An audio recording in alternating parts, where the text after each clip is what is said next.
Здравейте, колеги! Радвам се отново да ви видя на поредният ни вебкаст, този път за нашите нови стенни табла серия AHX и клемни кутии KHX. Радвам се, че отново сме заедно. Този път моята скромна амбиция е да ви шашна с възможностите на нашите нови стенни табла, които наистина са впечатляващи. Както винаги, нашата презентация ще протече последният начин.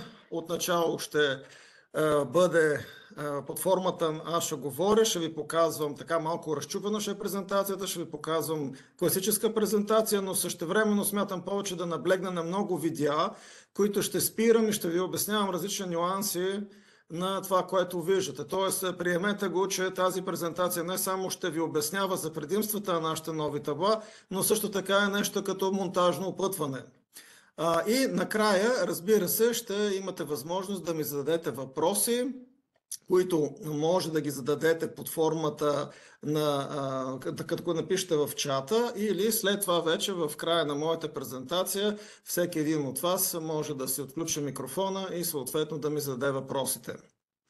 Добре, благодаря ви за вниманието, да започваме. И така, новите компактни стенни табла серия AHX и KHX. Каква е била идеята? Първо, опростяване на нашата продуктова гама. Тоест, както виждате, предходните ни продуктови линии, които са били 5 групи, реално от 5 стават на 2. Виждате, че старите стенни табла серия AE и CM се превръщат в серия AHX. Как CM превръщаме в AHX? Основното е, че добавяме в AHX таблата дълбочина 400 мм, което означава, че реално всички други размери, които сме предлагали като AE и CM серии, ги има и в AHX. По същия начин клемните кутии, които вие виждате, KL, EB и BG, стават на една KHX. Но запазвайки тези възможности, които имахме и преди, т.е. те могат да бъдат клемни кутии, така че кутията да бъде с капак на винчета, може да бъде миниатюрно табелце с врата, а може да бъде и тип BG кутия. Но кое е обединяващото? За разлика от преди, сега вече имаме само един корпус, който е KHX, и разликите са в това, което ви споделих. Другото, което ние търсим винаги, е максимално бързо и лесно да може да работите с нашите решения, особено от гледна точка на проектиране. Максимално и бързо и лесно да обработвате повърхностите спрямо необходимостите за дадения проект.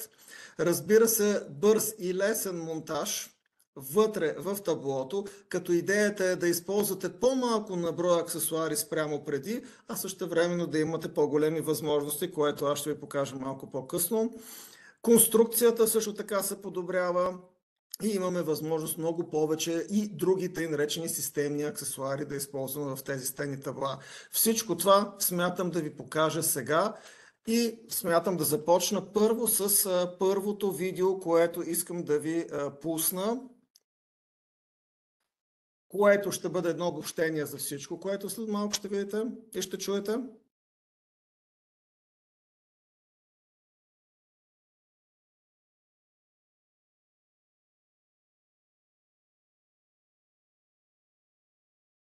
Тоест, предлагаме най-различни конфигуратори, дигитализиран лесен процес на проектиране, всякакви размери, които са ви необходими, съответно аксесуарите, които са ви необходими. Всичко това с помощта на конфигуратора може бързо и лесно да направите.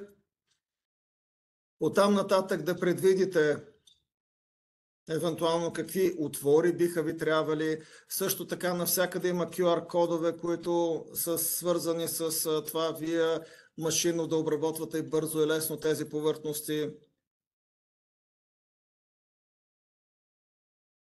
Ще говорим за това как пристигат таблата при вас, как са опаковани, каква е концепцията, как лесно съответно да направите отвори, какви са ви необходими.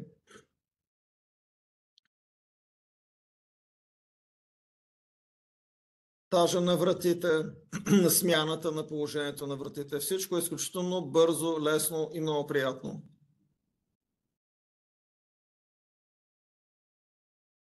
И да не забравяме, че повечето от тях вече може без инструменти реално да го направите или с използване на много малко на брой инструменти.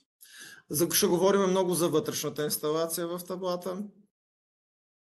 Заземяването е изключително лесно и надежно.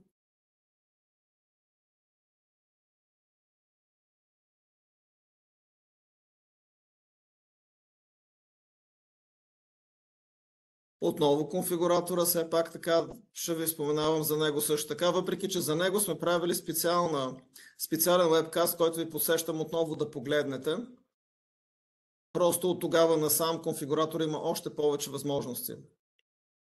И разбира се, съобразен с факта, че тогава правих презентацията за AE табла конфигуратора, а сега е вече за KHX, но принципът е същия. И както ви казах, самата конструкция е много по-здрава от преди. Така, да продължим с самата презентация.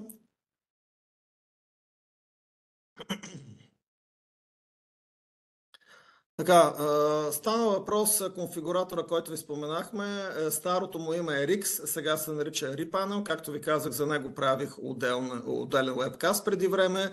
Всички тези вебкасти ви подсещам, че може да видите в YouTube, в нашия канал Retail България, така че там сте добре дошли винаги, защото изключително се старая да ги правя много подробни от гледна точка на техническа информация. Разбира се, всички тези табла, както и стоящите шкафове, за които наскоро правих презентацията в VHX, всички те имат цялата необходима техническа документация, за да може целият процес на проектиране да бъде дигитализиран.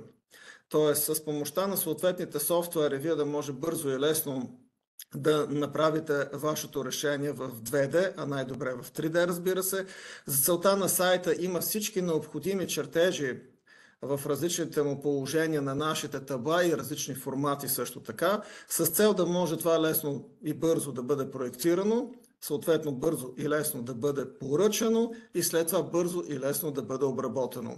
На тема One Retail, което всъщност намеквам, също сме правили отделен лабкаст, който може да погледнете отново на сайта в YouTube Retail България.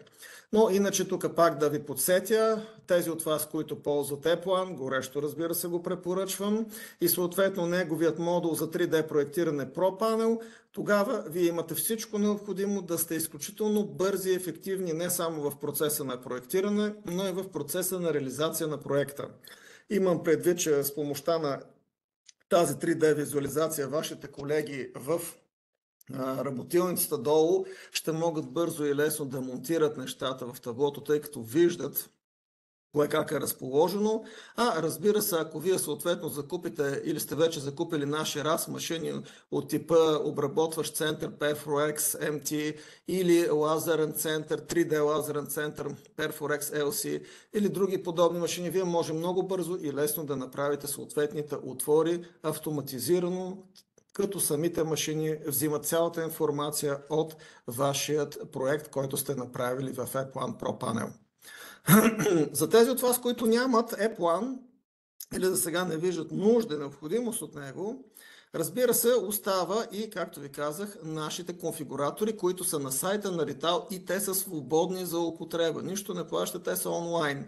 И вие там имате възможност в RePanel да конфигурирате стенни табла, стоящи шкафове, главни разпределителни табла, съответно IT шкафове и съответно PDU-та, захранвания за IT шкафове. Но в случая говорим за нашите стенни табла и хубавото на тези конфигуратори, само да ви подсетя, че освен всичко друго, вие получавате и една много добра визуализация на решението, което търсите. Така че в крайна сметка, след като направите вашата конфигурация, файлове, които ще получите като резултат, не са само спецификацията на необходимото ви решение, но също така и един активен 3D PDF файл, който може да го въртите и съответно пак вашите колеги да имат една много добра представа кое къде е разположено или къде какви отвори трябва да има. А пък да не говорим, че съответно допълнително към това вие имате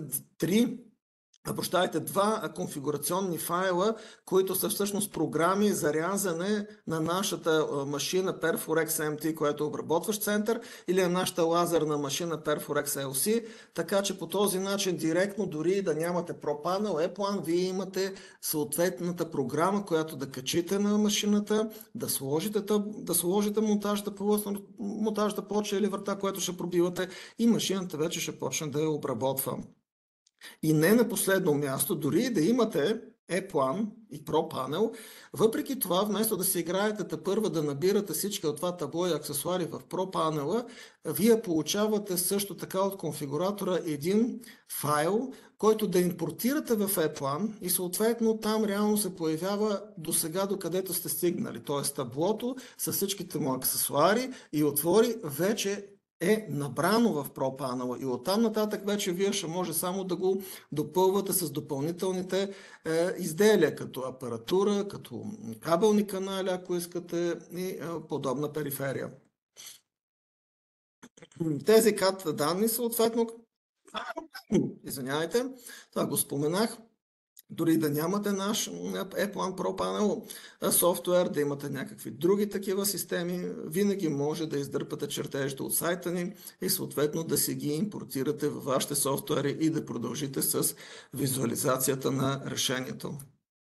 Много е важно да ви подсетя, както и при нашите стоящи шкафове серия VX, така и при стенните табла, всички плоски елементи, а именно вратата, монтажната плоча, съответно те имат ето този QR код, за да може, ако вие работите машинно, съгласно най-новите изисквания и понятия на концепцията Индустрия 4.0 в панел билдинга, то тогава вие може изначално да зададете на машината този QR код да разпознае, че става дума, да кажем, за монтажната табло, за монтажната плоча на третото табло от вашия проект еди какъв си и машината автоматично да си издърпа програмата, която тя има изначално качена за този QR код и да почне да пробива и да прави отворите, каквито са по проекта.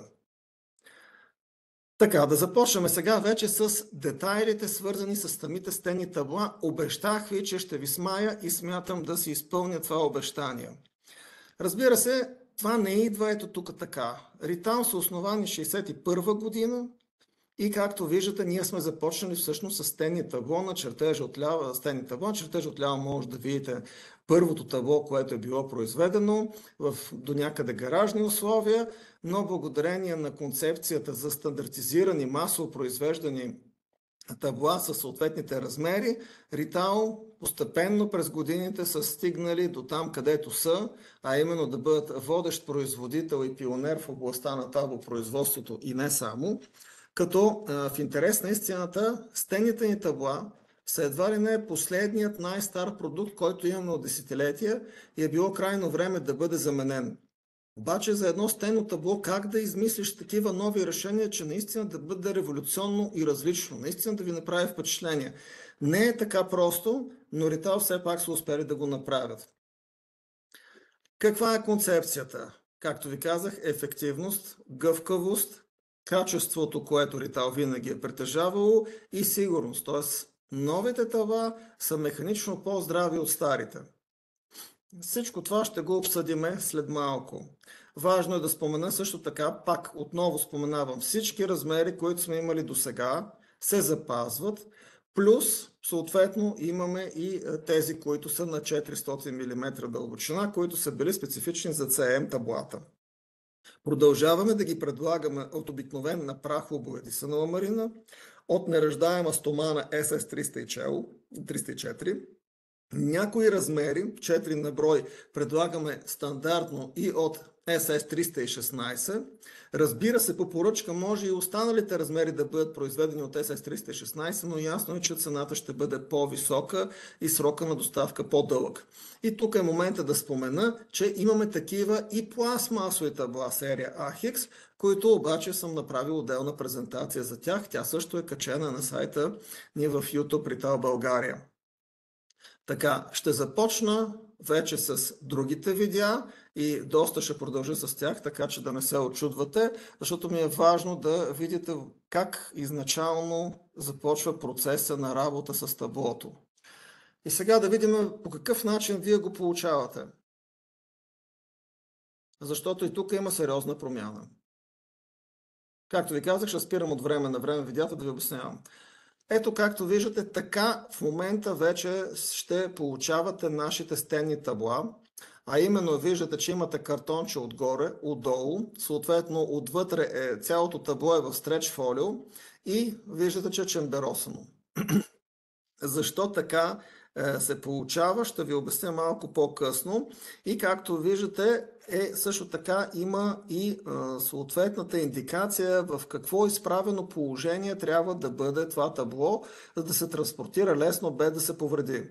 Ще факт е, че основните забележки, които ние имаме от клиентите, това е отраскано или леко по някакъв начин повредено по време на транспорт и то най-вече от страна, когато клиента го взима. Затова ви обръщам внимание да ги транспортирате внимателно. И сега започваме да разопаковаме таблото. Виждате, лесно и бързо се сваля. Първото, което прави впечатление, както виждате, няма никакви ключалки на вратата. Монтажната плоча, тя и по принцип си е била винаги отделно.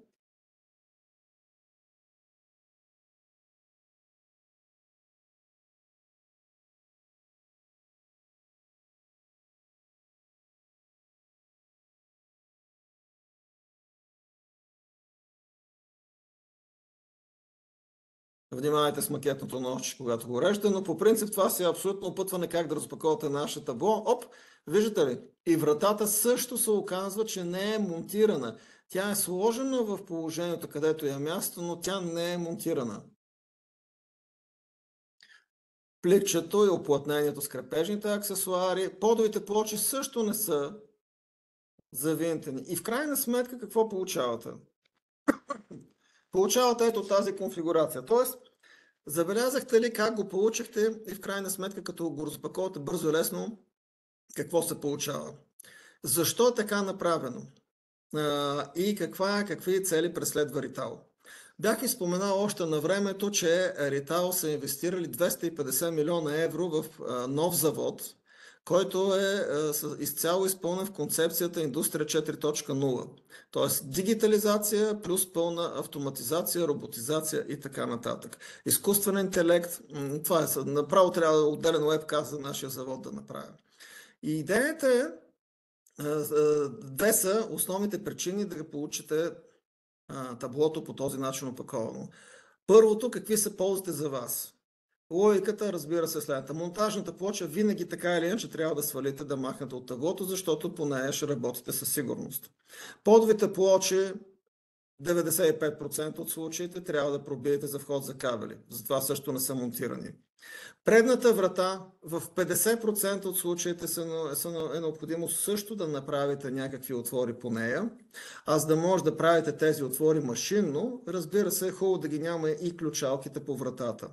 И това е основната идея ние да го предложим по този начин за вас. Това са вашите ползи, че няма да си губите време, съответно пари, за разглобяване на тези продукти. Какво печели Rittal?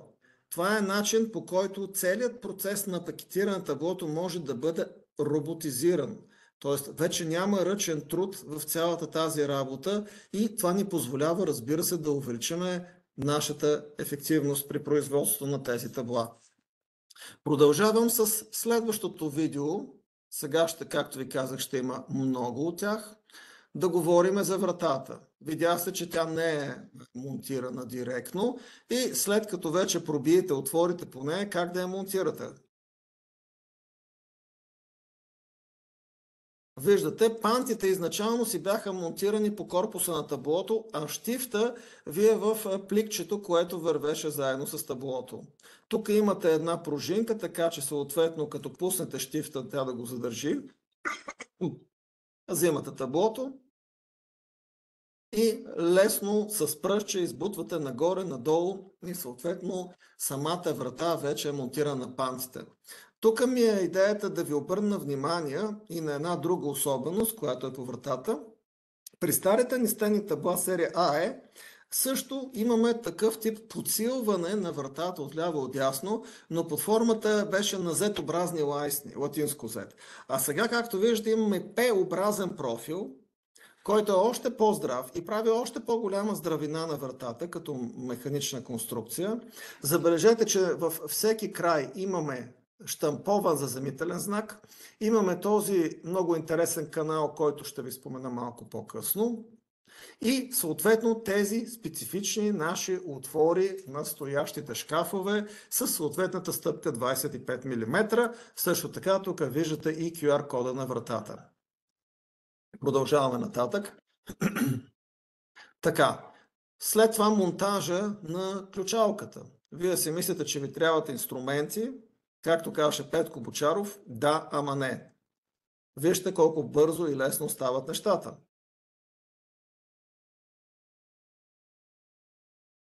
И го щракате, има трешотъчен механизъм, който го стяга и в комплекта имат ето тази хартийка.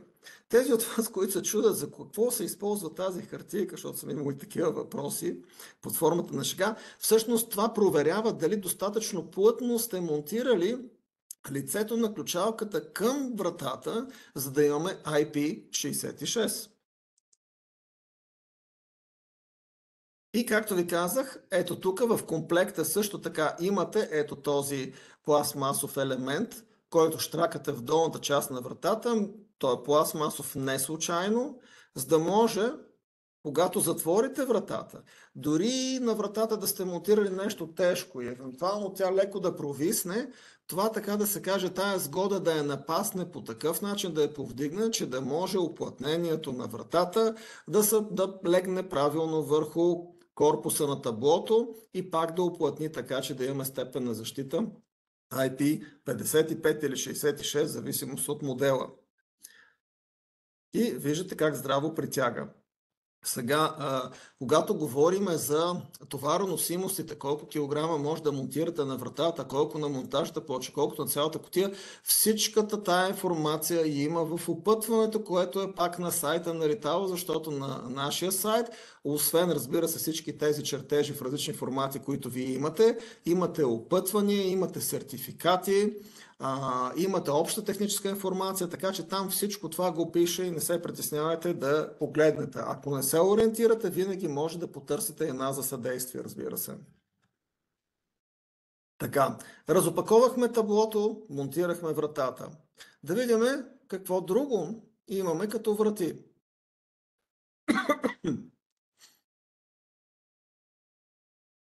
Стандартната плътна врата я видяхте. Сега тук е момента да ви обърна внимание, че при тези стенни табла имаме два варианта. В зависимост от височината, ето това тук, което виждате на метър отдясно, на 1,20 м и на 1,40 м, там, колеги, имаме триточков заключващ механизъм. Това означава, че имаме един прът, който върви надолу, нагоре, надолу и един заключващ палец по средата. Тези, които са от лявата страна, там ясно е, че са заключващи палци. В зависимост от височината на таблото са или един, или два броя. Освен това, когато от самото табло е с по-големи размери и съответно с по-големи килограми, горе имате два отвора, които принципно се затварят с тапички. Тук се вижда на таблото отдясно. Идеята на тези отвори, те са задължителни и те са съгласно изискванията на Европейския съюз, да може да се закачат хълки, които се предлагат като аксесуар, така че с телфер, с кран това табло да бъде вдигнато, защото вие знаете, че в Европейския съюз даден работник е ограничен да дига до определени килограми, мисля, че вече са само до 30 кг на човек. И ако дигне повече и не дай Бог се сецне, няма работодател да му плати медицинските разходи, а той ще трябва да се ги плаща, не е спазил точно тези инструкции за безопасна работа.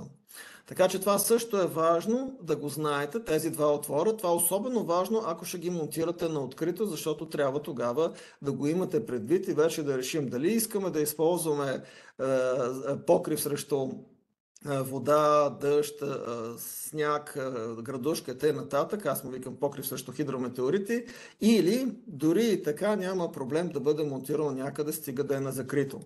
Продължаваме с вратите.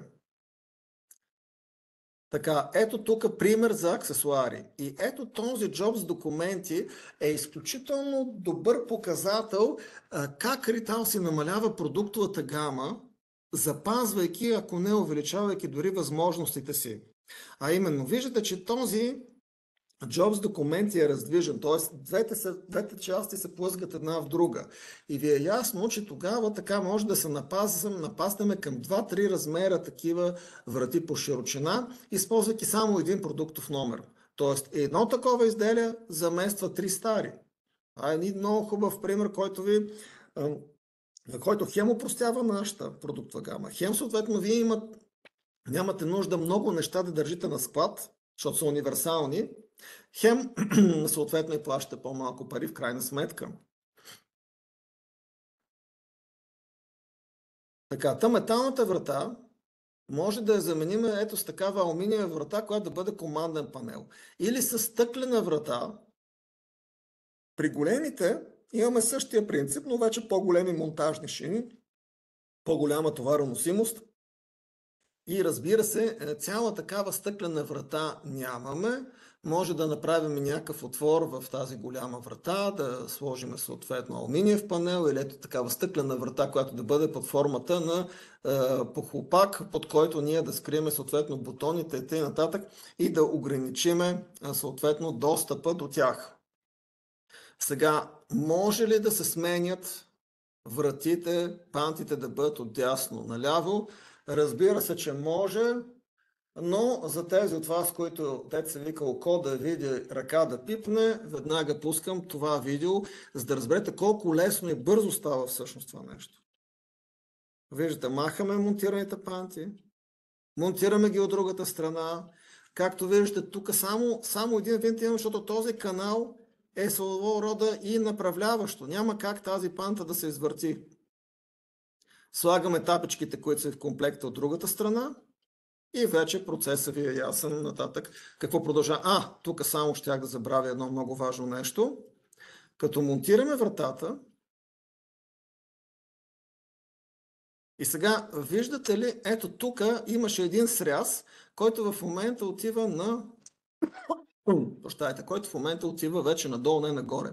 Сега за тези от вас, които се чудят защо въобще го има този прорез малък, това е изискване за UL сертификация. Знаете, че в Америка искат всичко да бъде изключително елементарно и дадения работник, колкото и да не мисли, да не може да го монтира в неправилно положение. И тъй като в масовия случай вратите се монтират с панти отдясно, той сряза най-често гледа нагоре и идеята на това нещо е, че този сряз помага да монтират колегите тези ключалки в правилното положение.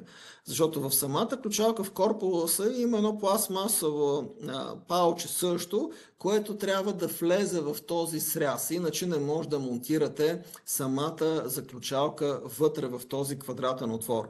Тоест, така както аз шегуваме, дорако устойчиво това решение. Въпросът е, че когато обърнете съответно вратата вече с главата надолу, а именно пантите отиват отляво, ясно е, че единият вариант е да правите сряз горе, но това е глупаво и Ритал са помислили за тази работа. Просто този изтърчащ пластмасов палец, който е част от изделието на ключалката и е осветен в червено, за да не се бъркате, с една отверка, елементарно права отверка, го чупите и вече си монтирате ключалката в положението.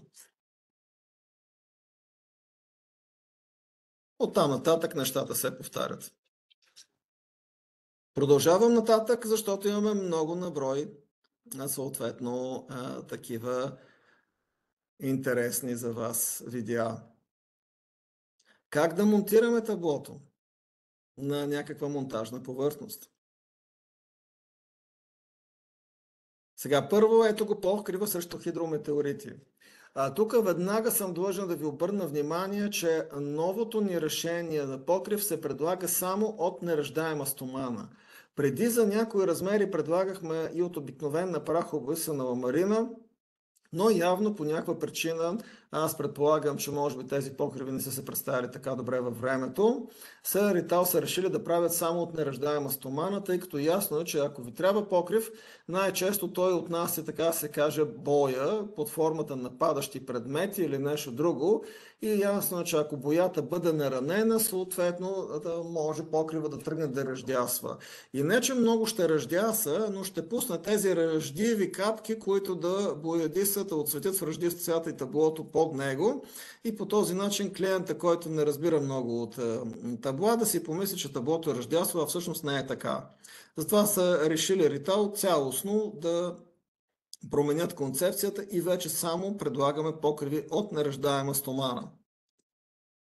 Разбира се, също така може да използвате и козирки. И тук е момента, нали, когато използваме един от тези две изделия, едно от тези две изделия, дали покрив, дали тази козирка, това най-често е свързано, когато го монтирате на открито. И тук моят съвет, колеги, към вас е следният. Първо, разбира се, е хубаво да ни кажете, че ще монтирате тези табла на открито, за да ви дадем някакви препоръки, какво, ако трябва да закупите от нас като аксесуари, за да нямате никакви проблеми. Да кажем, малко информация за IP защитата за тези стени табла. Когато е AHX табло с еднокрила врата, винаги е IP66. Когато е табло по-широко, с двукрила врата винаги е IP55, просто ясно е, че тъй като двукрилата врата, нали, дясното крило припокрива лявото, тази конфигурация не позволява повече от IP55 да се постигне и съответно трябва да имате това предвид. И по принцип IP55 също е напълно достатъчно, но в процеса на експлоатация, особено ако е двукрила вратата и много зависи от отношението към въобще на обслужващия персонал към това табло, има вероятност във времето да се получат някакви просвети.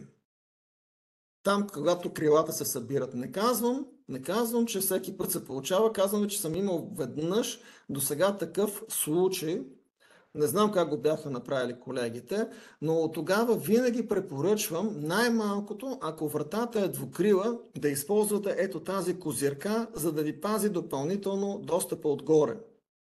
Ако е еднокрила, казано честно, дори може нищо да не използвате, защото конструкцията на таблото е направена по такъв начин, че разбира се да няма проблем за защитата на IP на таблото. Сега, ако очаквате да има много прах в помещението или там, където е монтирано открито, то тогава, разбира се, тази козирка също ви препоръчвам да използвате с цел просто не като да отворите вратата и изведнъж целият този прахоляк, който се натрупал отгоре, да падне надолу и част от него да падне в таблото и по този начин да ви компрометира реално IP-то на таблото.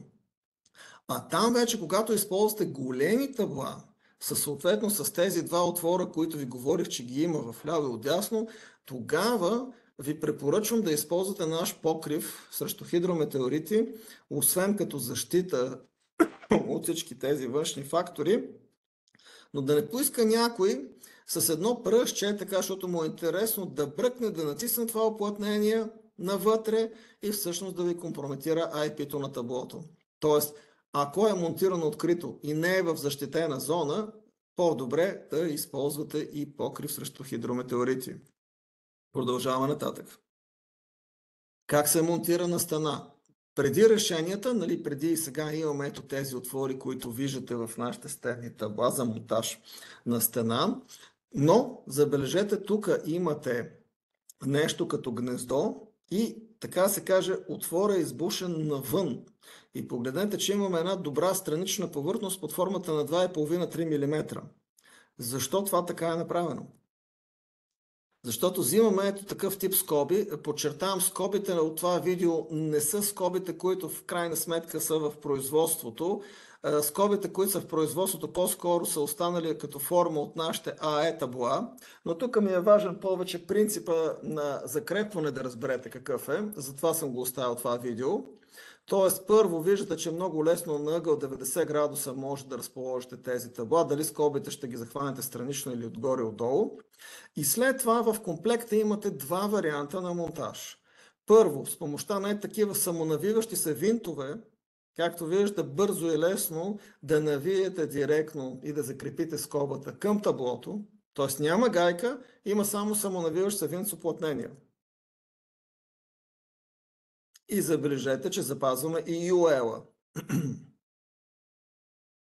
За тези от вас, които не харесват този принцип на работа, в комплекта също така имате и винт, и гайка, и уплътнения, така че да го закрепите по старият старомоден начин.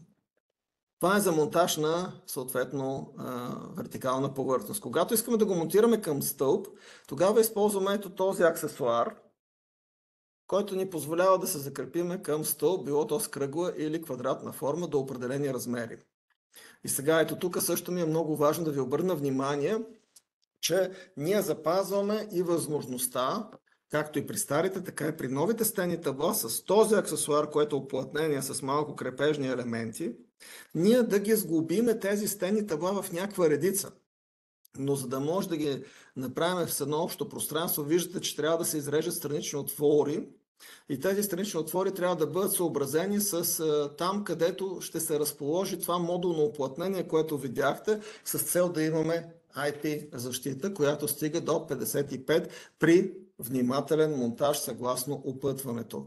Но въпросът е, че когато, да кажем, вие имате някаква пакетираща машина, да кажем, и там на вашата машина има място, примерно 1,60 м широко и само 80 високо, и вие трябва да сложите доста апаратура, пък стандартно никой не предлага такова табло.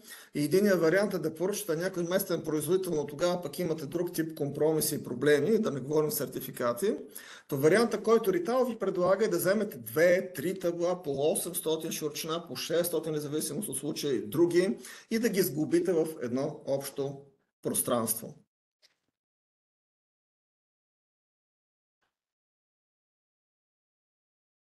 Да, тук щях да забравя. Ето ги тези хълки за повдигане на по-големите ни стенни табла, защото имате пред, че най-големите ни размери са към 100 кг плюс-минус. И ясно е, че това нещо се изисква точно този подход. Продължавам нататък. Заземяването.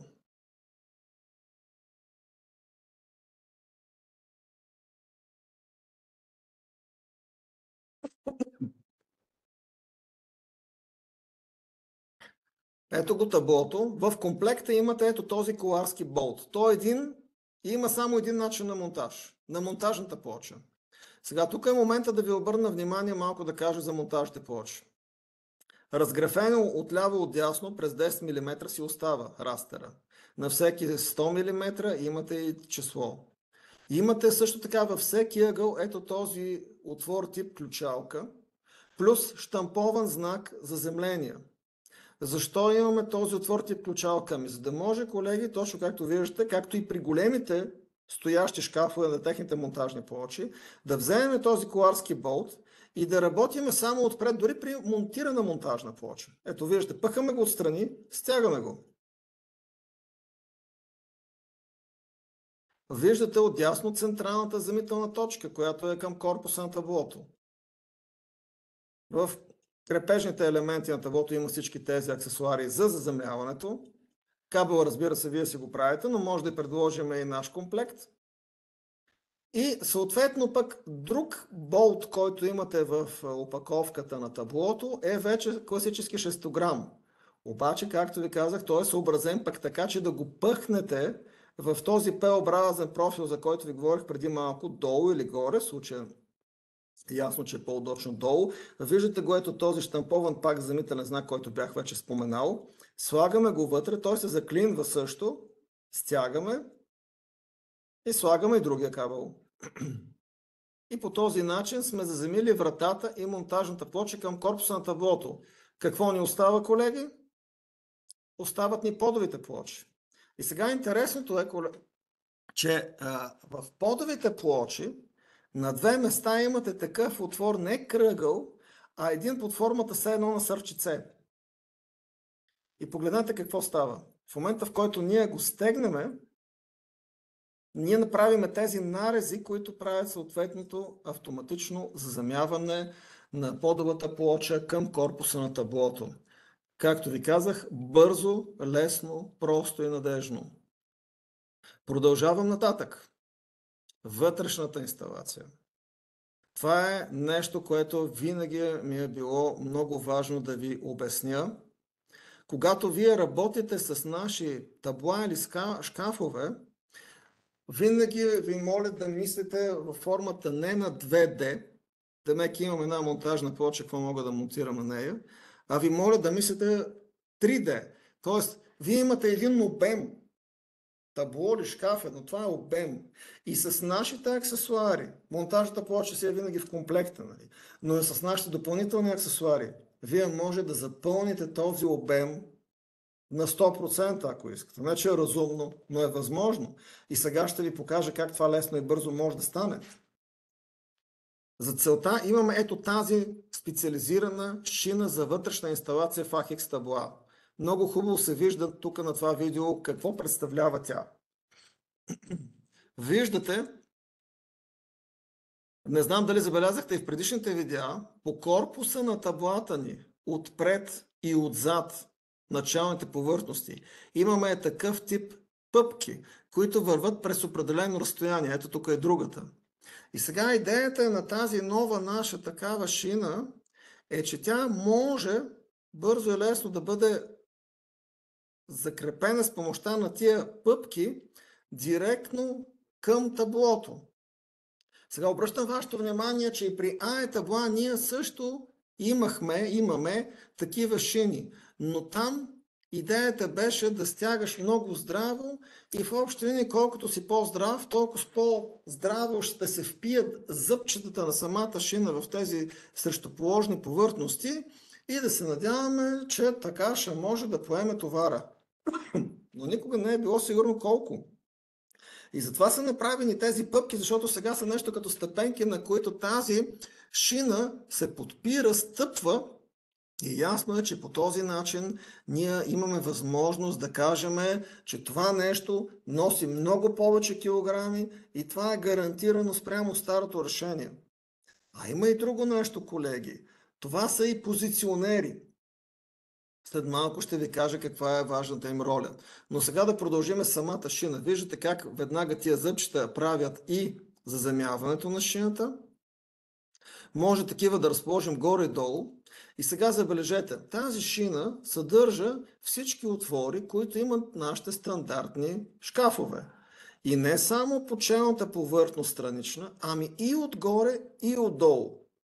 Освен това, там разбира се стъпката е 25 мм, но когато вие монтирате тая шина на пъпките по правилния адекватен начин, т.е. ако, както е показано преди малко,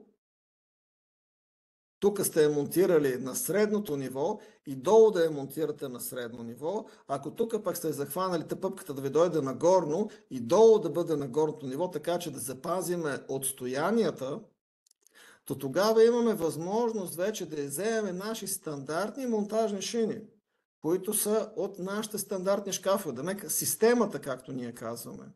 И тия шини, които са специфични по принцип до сега само за големите стоящи шкафове, вие може съответно да монтирате по височината. След малко ще ви покажа в другото видео, което искам да ви пусна. Тоест, това е много важен елемент. С помощта на тези шини ние съответно имаме градивния елемент, така че да видите какво безумие може сега да направим, ако искате.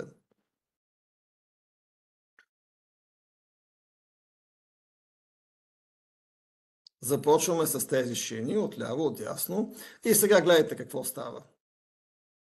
Погледнете как всякакви шини, ориентирани в широчина, в дълбочина, в височина, на предно ниво, на задно ниво, всичко това е предмонтажната плоча, т.е.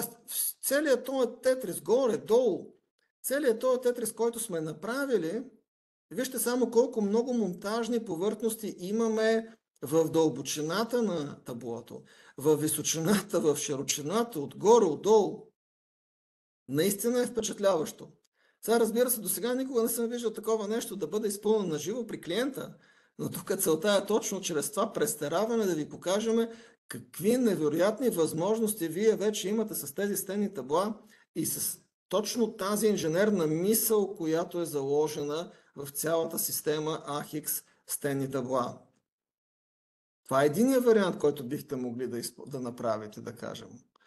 Другия вариант, който искам да предложа на вашето внимание, е по-консервативен, по-класически, но реално по-често използван.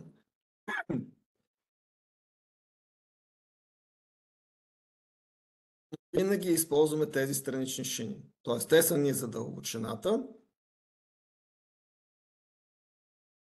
Така. Ето тук веднага бързо и лесно може да монтираме държач за врата. Това е особено препоръчително, когато таблото го монтирате на открито, защото всеки порив внезапен на вятъра ще предизвика вратата да се захлупи и може да ви нарани просто в процеса на нейното самопроизволно затваряне.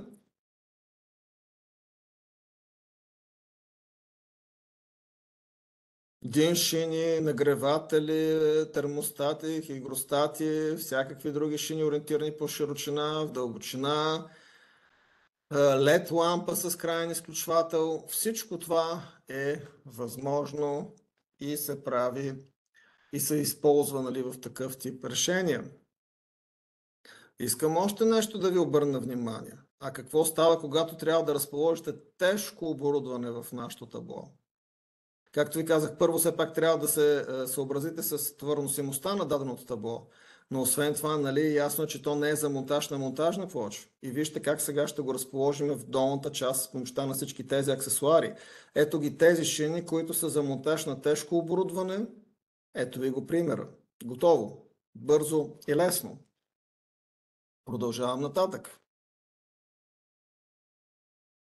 След като сме монтирали оборудването, дайте да видим сега какво правим с входа и изхода за кабелите. Какви решения тук може да предложим? Принципно, в комплекта ви имате или една, или две, съответно лява и дясна, плътни метални подови плочи. Ако имате малко наброй кабели, разбира се, най-елементарното решение е да направите един-два отвора с помощта на щанци, които ви подсещам, че са част от нашата продуктова гама, такъв тип режещи инструменти с ръчни хидравлични преси. Тези от вас, които знаят фирмата Alfra, предполагам са научили вече, че Rittal са купили тази част от фирмата Alfra и тя вече е част от Rittal. Когато имате обаче повече наброи отвори, може да използвате, както тук е показано, друг тип плътна, метална подова плоча, но с подготвени отвори за щуцери, така че само с леко натискане с чукчето го чукате и отверчица и те се чупат, избушвате ги, така да се каже. Имате легенда съответно какви щуцери може да монтирате. Обръщаме внимание, че нашите щуцери са метрични и ние също в нашата продуктова гама предлагаме пластмасови, метални и щуцери, както метални, по принцип са има преди, че са месингови, никелирани, но ние наистина в нашата гама предлагаме и щуцери от неръждаема стомана, които са хигиенен дизайн и които се използват за нашите хигиенни табла. Идеята е тук, че вие бързо и лесно избушвате отворите, монтирате щуцерите и готова работа. Не си играете да пробивате. Когато имате много наброй отвори, колеги, много наброй кабели и то искате всеки да бъде с индивидуален вход, тогава на вашето внимание представям в момента новото ни поколение гумирани подови плочи. Ето това е тук един метален обръч, който има по целия периметър и съответно цялото е гумирано, но вече не са конусовидни връхчета на проходките, а както виждате те са срязани доста в основата си. И ако преди е трябвало с макетно ножче да срежете връхчето и много често сте срязвали в повече, отколкото е съответния диаметър на кабел, то сега тук само трябва с отверка, някаква малка или с шила, ако щете, да пробиете отвора, както тук е показано, ето виждате тук, и го промушвате. И то само се разширява и плътно се увива около самия кабел, така че да продължаваме да имаме степен на защита IP66. Изключително удачно решение, много се ползва. Другото интересно решение е това, което е, може да се каже, класическо решение за стоящи шкафове.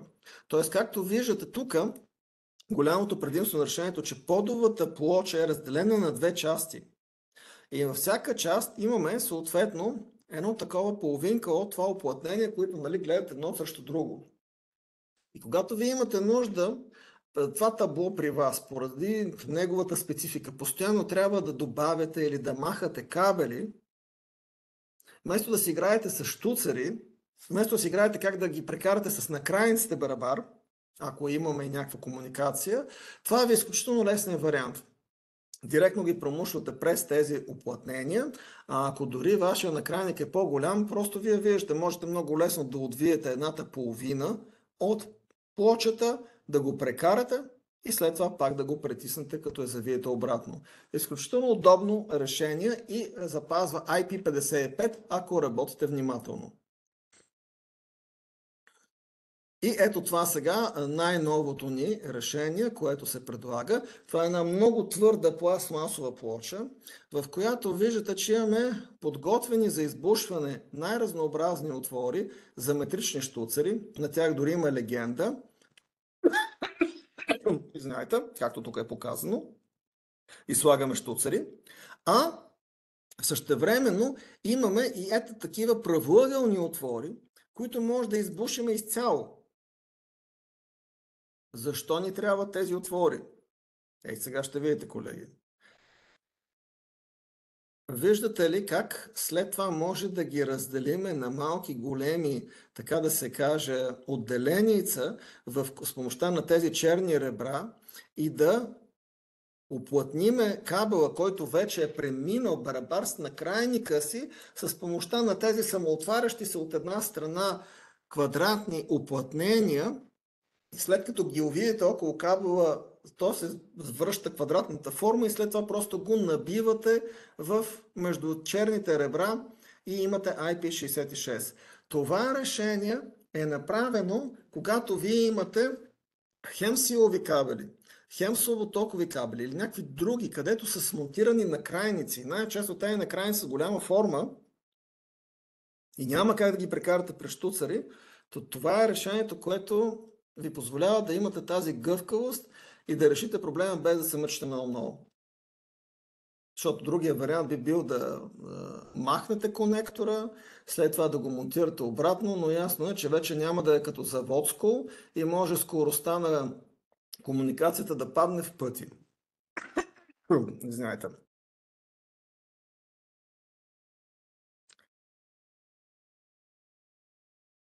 И освен това, имаме и друг тип, ето тази черна рамка, която може да монтираме къде ли не, отстрани на всяка повърхност, табло, какво ще да е като конструкция и да използваме същия принцип за вход за кабели.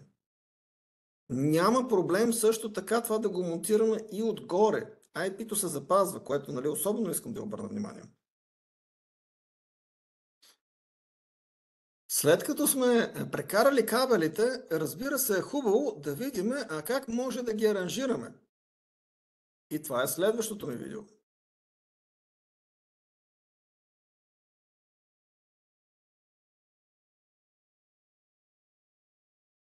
Значи, както виждате пак, използваме тези странични шини. На тях монтираме съответните планки. И вече на тези планки монтираме нашите добре познати G или C-образни шини със съответните скоби за захващане на кабелите. И по този начин бързо и лесно задачата е решена.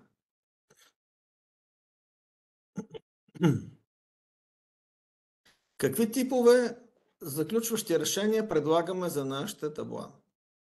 Освен стандартните.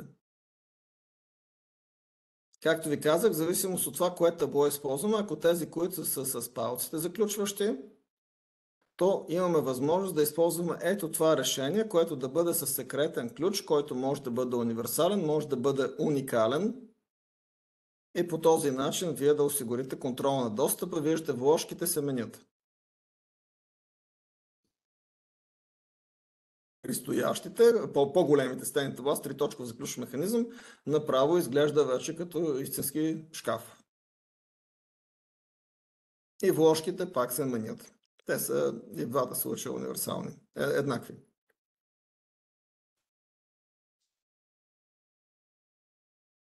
Продължавам нататък, колеги. Монтажната плоча. Да споменеме все пак този елемент, който най-често ще използвате.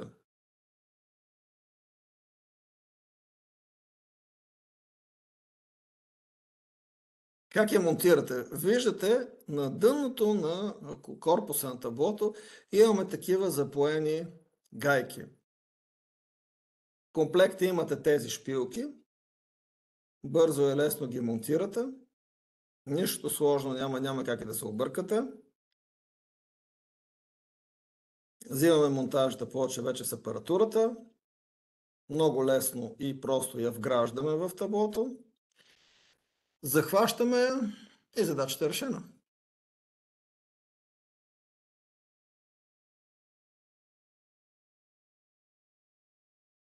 И това вече е коларския болт, за който говорихме за заземяването. Не искам да се повтарям. И какво ни остана в крайна сметка? Остана ни да монтираме и подовите плочи. Независимо какво решение сте избрали. Дали това, което е в комплекта на таблото, или тези, които ви предлагах до сега като аксесуари.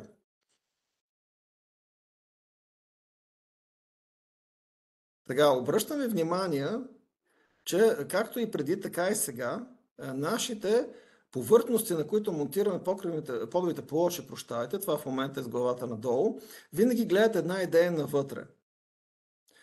Една от причините за това е, че когато монтирате подовата плоча, все пак да бъде една повърхност, а не да стане като леко неваляшка и да играе наляво-надясно. Да има място и за уплътнението, разбира се, да не забравяме, който е в комплекта. Ето ги тези сърчица, за които ви говорих във връзка с да имаме заземяване.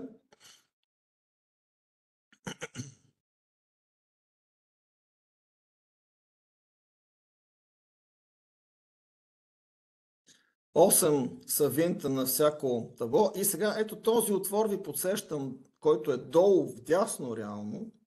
Много от вас винаги се чудят и ме питат за какво е този отвор. Той е както и при старите, така и при новите табла, фи 16 мм на дъното, в задната част, отдясно. Колеги, това е отвор за конденс. Тези от вас, които не знаят. И затова до някъде нашите подови плочи, плътността е избушена нагоре, така че конденс, за който тече по стените, да се събира отстрани, да не е много голямо като количество и разбира се през този отвор тук да се изтича. Но за да може да се изтича, вместо тази тапа, трябва да използвате този аксесуар конденс изпусквателен клапан, който го имаме от време и който струва някакви левчета и който ви решава проблема с конденза на 100%. Тоест, дори да го има, не е проблем, че го има, а проблема е да може да бъде отведен от таблото. Защото ако не може да бъде отведено от таблото, имах няколко пъти случаи, където клиентите ми се оплакваха, че долният ред на апаратурата е изгорял, защото като отворили вратата, вода се изляла отвътре. Ама не видяли никакви признаци, така че да преминава вода отгоре през оплътнението. И всъщност, като ги попитаха, това възможно ли да е конденс, и те казаха, че всъщност е възможно. А ви подсещам, че тези табла с тая степен на защита, този конденс няма как да изтече иначе. Така че тук ви обръщам пак внимание. Ако вие очаквате да има конденс, но принципно не ви е проблем за работа на апаратурата, то един конденс изпусквателен клапан, там 6-7 лева или колко беше, и проблемът е решен. Ако е проблем за вашата апаратура изобщо да има конденс, тогава знаете, нагреватели, вентилатори, термостати, хидростати, софтуера, с който ние може това нещо да го преценим, така че да нямаме условия за образуване на конденс. Така и разбира се, ако не очаквате да имате конденс, ето е тая тапечка, която ви е в комплекта, затваряте го този отвор и готово. Ще се върна към презентацията, колеги. Това са видеята. Остана съвсем малко неща, които да ви покажа. Тази презентация вие ще я получите в мейла, с който, разбира се, ще благодарим за вашето очакване. Видеята може да ги видите в записа на моя вебкаст, който току-що в момента го правиме. Искам само да ви обърна още няколко неща, които са важни за механичната здравина на изделието. Ето го как изглежда самото табло под този ъгъл. И тук този слайд ми е важно да ви обърна внимание. Отляво може да видите как изглежда отстрани корпуса на старото ни АЕ табло, а отдясно може да видите как изглежда корпуса на новото ни табло АХикс. И забележете тук, ако сме под ъгъл, тук сме вече под ъгъл 90 градуса, т.е. директно гледаме нагоре. И това решение, първо, че прави тук стената е по-висока на този U-образен канал, така че ако се натрупа много прах и влага. Първо, тук е ясно, че има повече място да се трупа повече прах и влага преди да прелее, образно казано. И съответно ние по-дълго време имаме тази превенция от това, тази мърсотия, като отворите вратата, да не ви се изсипе надолу. Същевременно пък отдясно имаме и по-голяма контактна площ с оплътнението. И ясно, че оплътнението, колкото върху по-голяма контактна площ прилегне, толкова времето ще върши по-добре работата. Тоест, нали, от гледна точка на превенция във времето, така че да запазим IP-то на таблото, това решение е много по-удачно. И не на последно място, благодарение на тази вече нова огъвка, корпуса на таблото има по-голяма механична здравина спрямо старото решение. Старото решение имало клас на механична устойчивост ИК-8, а новото решение е вече ИК-10. Това също ми е много важно да ви обърна внимание. Синергиите. Разбира се, най-разнообразни решения, защото, монтираме апаратура, дори и тежка, вътре в това табло. Много често ви трябват някакви решения за охлаждане. Първо, дали ви трябва, ви подсещам, че използвате с наша помощ или сами софтуера Return, който е качен за свободно ползване на сайта, за да ви даде информация дали имате нужда въобще от вентилация и след това каква е тя. Оттам нататък, разбира се, ние трябва да се съобразим и с нашите монтажни възможности, защото ако вашето табло е 300 дълбоко, а вентилатора, който ви казва е с габаритен размер 323, ясно е, че няма как да се монтира отстрани. Тоест всички тези нюанси е важно да ги имате предвид или да си говорите с нас, за да ви обърнем внимание на това нещо и да може да подберем решения за охлаждане, подгряване, които да отговарят наистина на конкретното решение. По същия начин тези табла са перфектни и за малки разпределителни табла, електроразпределение ниско напрежение до 630 ампера. Нямате никакви проблеми да използвате такъв тип наши шинни системи, които ние предлагаме и за които съм правил отделен уебкаст, който може отново да намерите в YouTube в Rittal България. И така, в крайна сметка, ако мога да обобщя за AHX табла, с тях вие имате същите размери, същите цени, както преди, безкрайни възможности за монтаж, при това с много по-малко наброй аксесуари от преди и много по-голяма механична здравина на конструкцията. Мисля, че успях наистина да ви смая. Малко думи и за, разбира се, нашите нови клемни кутии, стенни кутии KHX. Както ви споменах, тук принципното ново спрямо старото е този корпус, който е нов, пак с по-голяма механична здравина, по-удачен. Същите тези скоби и същия начин на монтаж, който ви сега демонстрирах при AHX таблата, го имаме и тук. По същия начин вече не завинтваме с винчета по клопака, а има, ето както виждате тук на тази снимка, като заключващ палец. Освен това, в момента, в който вие монтирате кутията, тя се самонапасва, така да се каже, спрямо корпуса на таблото. Също така има много просто и ясно заземяване, така че да заземиме капака или вратата на кутията към съответно корпуса на кутията. Имаме кутии, които са плътни, имаме кутии, които са с отвори и затворени с тези капаци. В зависимост от техните размери, такъв тип капаци могат да бъдат малко или много на брой. И идеята е да вие да свалите само тази метален капак, да му пробиете отворите, да го монтирате обратно също от царите и така лесно и бързо да имаме вход за кабели.